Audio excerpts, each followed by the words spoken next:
Asambleísta Edwin Baca.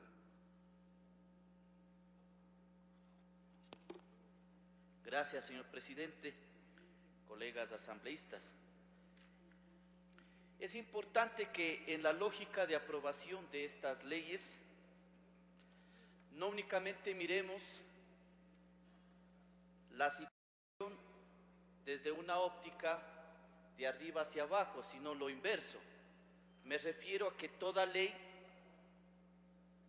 en forma de aplicación directa va en beneficio. Le interrumpo un minuto. Asambleísta Pedro de la Cruz, presida la sesión, por favor. Continúa.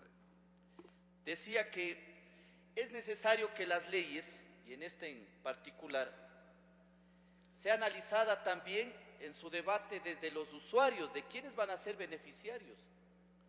Y por eso yo quiero sumarme a aquellas expresiones de los asambleístas que me antecedieron en el uso de la palabra,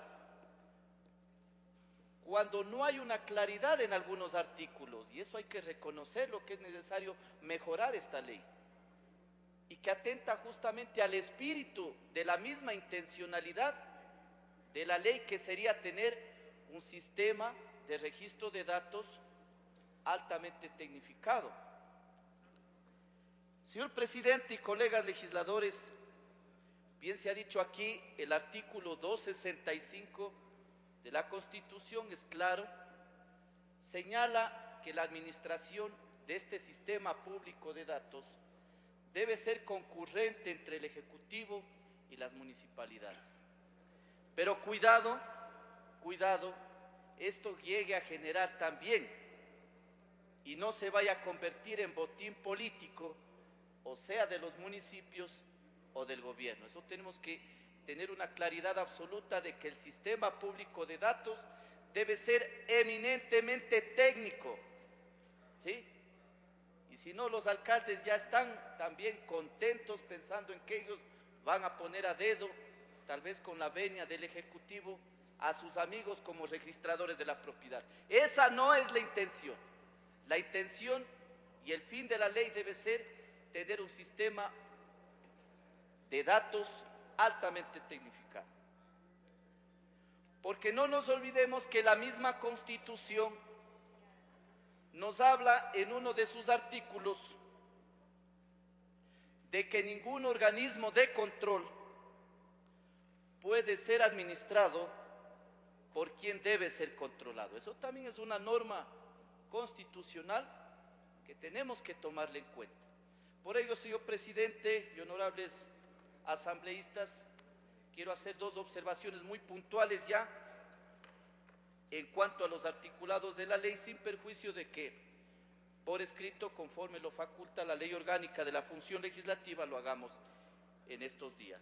La primera observación: en los artículos 21 y 22 se establece ya claramente la separación de los registradores de la propiedad con los registradores mercantiles. Pero ya eso en la práctica, sabiendo que en el Ecuador son pocos los registradores mercantiles y que en la mayoría de cantones o de municipios o de jurisdicciones cantonales funciona un solo registrador, tanto para lo de la propiedad como para lo mercantil, esa es una realidad.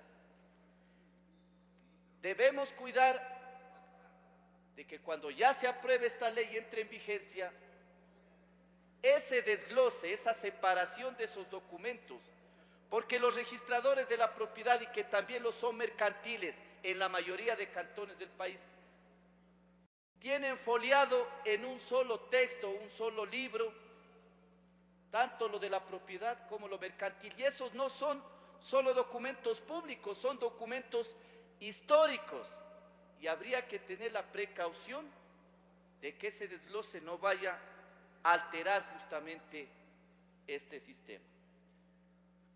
La segunda observación: el artículo 27 del proyecto de ley habla de un plazo en el cual los registros de la propiedad deberían automatizarse, deberían digitalizar sus archivos, y yo en ello quiero coincidir con lo manifestado por el asambleísta Moncayo, cuando a veces por establecer estos plazos, que en una circunstancia y en un contexto pueden ser incluso hasta demasiado cortos, pero que ya en la práctica resulta que no se los puede cumplir.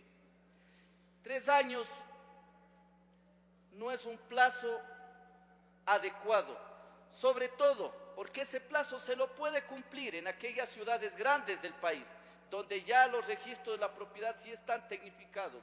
Pero ¿qué pasa en aquellos cantones pequeños, de aquellas provincias olvidadas, donde todavía hay que reconocerlo, los registros no están automatizados, no están sistematizados? Entonces el plazo tiene que ser coherente para que pueda llegarse a un buen objetivo, una buena finalidad en esta ley. Finalmente, señor presidente, lo ideal, compañeras y compañeros asambleístas, es que la transición de este sistema, del anterior a este nuevo que va a regir una vez que se apruebe la ley, esta transición, este traspaso, si cabe el término, tiene que hacérselo de la manera más adecuada, de la manera más ordenada. Bien señalaba, y es un riesgo, es un peligro lo que señala el asambleísta Almeida. No es que se aprueba la ley, se nombra a los nuevos registradores y los que están actualmente salen. Ese no es el problema de cambiar de persona. El problema es la información que manejan. Entonces, tiene que también tomarse en cuenta esta situación para que la responsabilidad ante los usuarios, ante los beneficiarios, ante el ciudadano común y corriente, de quienes están actualmente, también sea concordante con esos plazos de digitalización, porque caso contrario puede haber serios problemas en cuanto a la aplicación de la misma ley.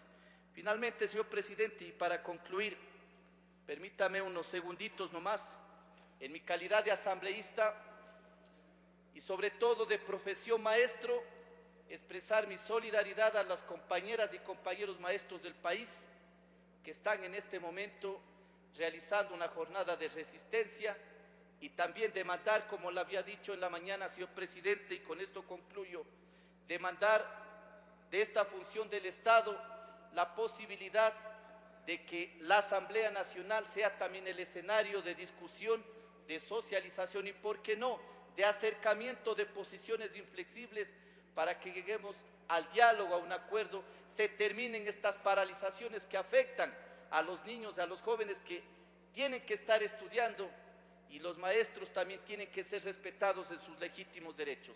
Me solidarizo con la medida de hecho de los maestros, porque como asambleísta estoy temporalmente acá, pero como maestro y con orgullo nunca dejaré de serlo. Gracias, señor presidente.